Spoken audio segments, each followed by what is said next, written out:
We've got a special guest here now, teleprompter, who happens to be running for president. How would he fight terror if he wins? Gary Johnson is the Libertarian Party's nominee. He's a former Republican governor of New Mexico, a lovely state. Welcome to the Five, Governor. How come you don't want to fight ISIS? First of all, I agree with everything that you said on the premise of all that. I mean, it sets it all up. Okay. And yes, we are at war with terrorism. Make no bones about it.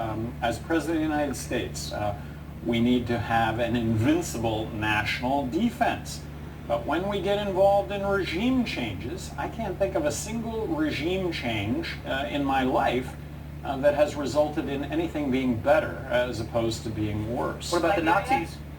Well, that wasn't in my lifetime. Oh, okay. You know. But Governor, didn't you say ISIS is cooked and contained? And They are? Well, cut they the are. military by 20%?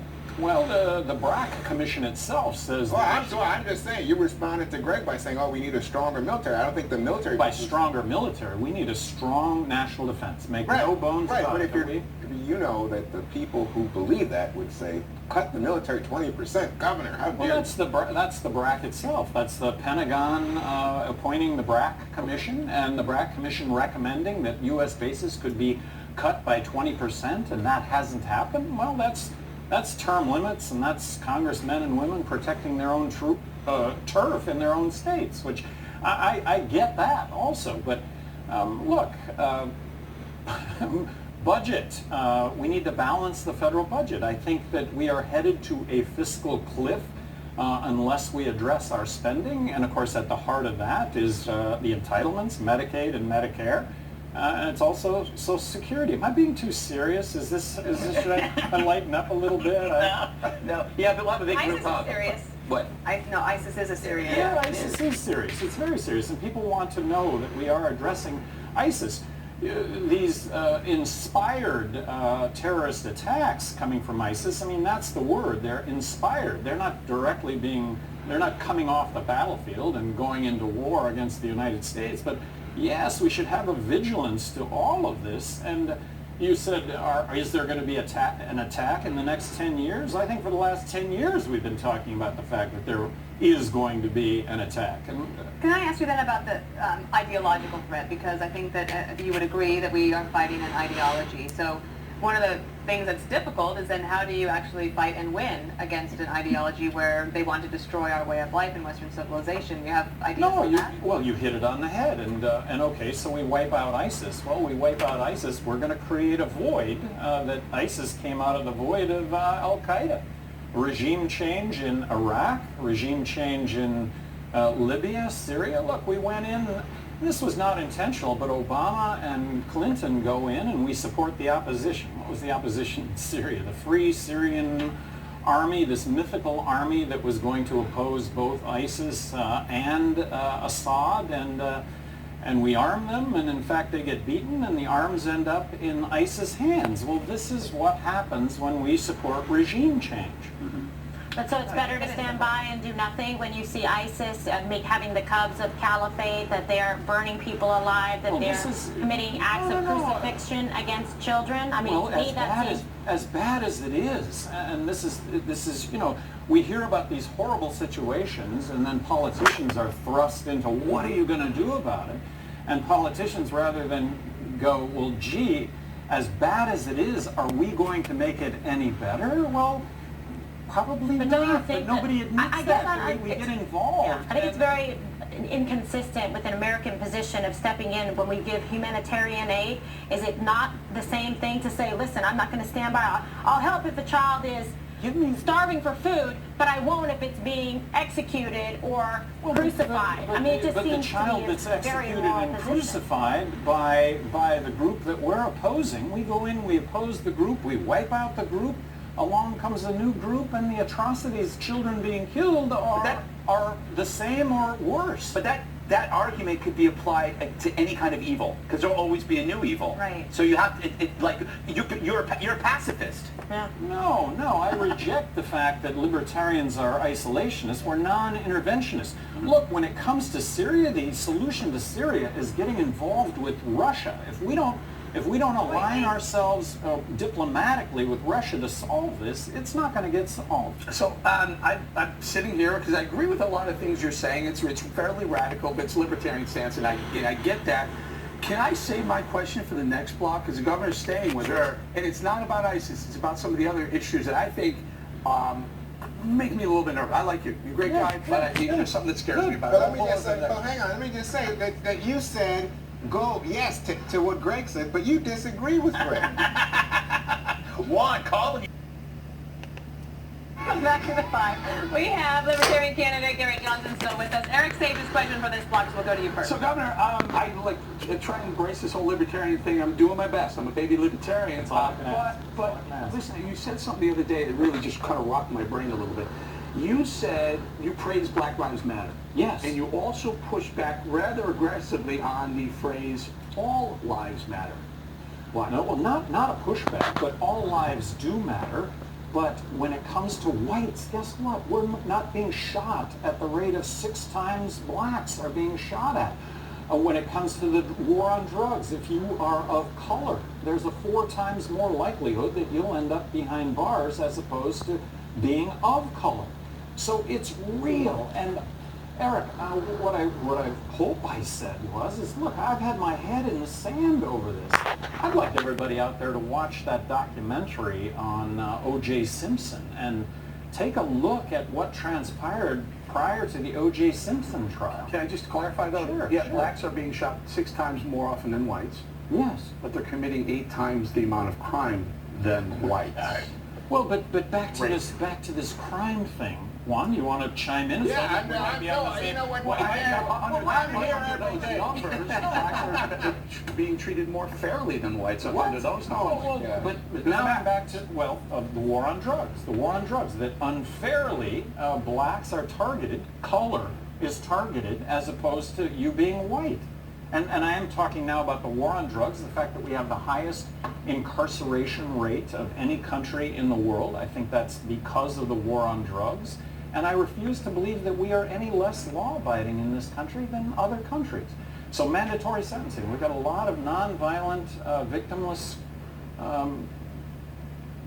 crime people behind bars. Mandatory minimum. I mean, I agree with you, and I would like to get those people out so you can put more violent criminals Yes, in. I want more makes sense. I want more people in prison, though. I do. For other reasons. yeah. But you're for private prisons, aren't you? Well, for private prisons, when it comes to government, look, if government can provide the same goods and same services for less money, that's good government. Same goods, same services for less money, that's really good government. So looking at privatizing government services, if you can provide those services better or the same for less money, good government. So you get 16%, I read here, from Latinos in terms of support, right? That's pretty good. And you support immigration reform that's opposed by the Republican nominee, Donald Trump. What's the big difference between you and Trump on immigration? Well, everything. The fact that he wants to deport 11 million... Not anymore. 11 documented, TBD. undocumented TBD. workers. That has a basis in complete misunderstanding of the issue. What about Mexico as a border state? Would you support the wall that he says he wants to build? Absolutely not. That's just crazy. And you know, he was watching the Olympics really closely to see how high the Mexican pole vaulters could go. What do you have against the wall? I mean, you're a libertarian, right? You want closed borders, right? Closed borders? I want to make it as easy as possible for somebody that wants to come into this country and work to be able to get a work visa. No borders then? No, keep the control the way it is at the border. But the reason that there are 11 million undocumented workers is the jobs exist, but they can't get across the border legally, so they cross illegally, just like any one of us would do if our families depended on being able to have a job and, you know... Did you have something? Oh, I'm fine, thanks. All right. Don't go away, because we've got a lot more to ask Governor Johnson. The first presidential debate is just over a month away. What's his plan to get on that stage? We have that next. Back now with Libertarian presidential nominee Gary Johnson. Governor Johnson, I think a lot of Republicans who can't quite deal with Donald Trump think, maybe I would vote, if I can't vote for Hillary Clinton, but maybe I would vote for Gary Johnson. And so how do you react to that? Well, it's a pitch to both sides, Democrats and Republicans both, being fiscally conservative, socially inclusive, talking about our military interventions, regime change. I think that what I just described encompasses about 60% of the electorate. And I'm a former governor of New Mexico. My running mate, Bill Weld, the two former Republican governors serving in heavily Democrat states, getting reelected. Yeah, I mean, it sounds good, but on the other hand, 6-lane highway on down the the middle other of all hand, this. we're talking, and I could see my pal Kimberly go, "Oh man, I can't buy it." Because look, you support abortion rights, you're for marijuana, right? Supporting a woman's right to choose. Always No, coming I'm down fine on with the it. side I'm of fine with liberty it, and freedom. Governor. I'm fine. I'm just telling you what my friends. I like the small government, limited government, and shutting down excessive, wasteful spending. But let's just talk, the bigger picture in terms of the election, general election. What do you say to those that say that they consider you a spoiler as a third-party candidate if you're not even able to get on the debate stage? What are some of your thoughts about that? I think as this gets closer to the election, wasting your vote is going to be a topic that you're going to have to address when it comes to Clinton or Trump. When you could vote for Johnson, why are you wasting your vote on one of those two? Well, yeah, okay, so let's talk about the polls. Greg, do you think you can get 15% to get into debates? I have no idea. I would say you have a 50% chance. Well, here's the issue when it comes to polls is, and you all report it every day, is the top line is Trump and Clinton. That's the top line, and then 99% of the media reports on the top line. Well, you go down 2 lines when they add Johnson. Right now, that's a 10% consensus number, and by the way, that's doubled like in the last 7 weeks. So we got a lot of momentum going into this, and we're raising significant amount of money. So I think there's a better than 50% chance that I'm going to be at that third. You're a mind reader, Greg. I know. A mind reader. I asked him that earlier. I know. Dr. Morley. That's a tall order. I mean, good luck, but that's a tall order. So you see a lot of the polls when they pull Johnson and Stein out. Jill Stein is the Green Party candidate. Trump does worse. So you're actually pulling from Hillary Clinton more than you are from Trump, oddly enough.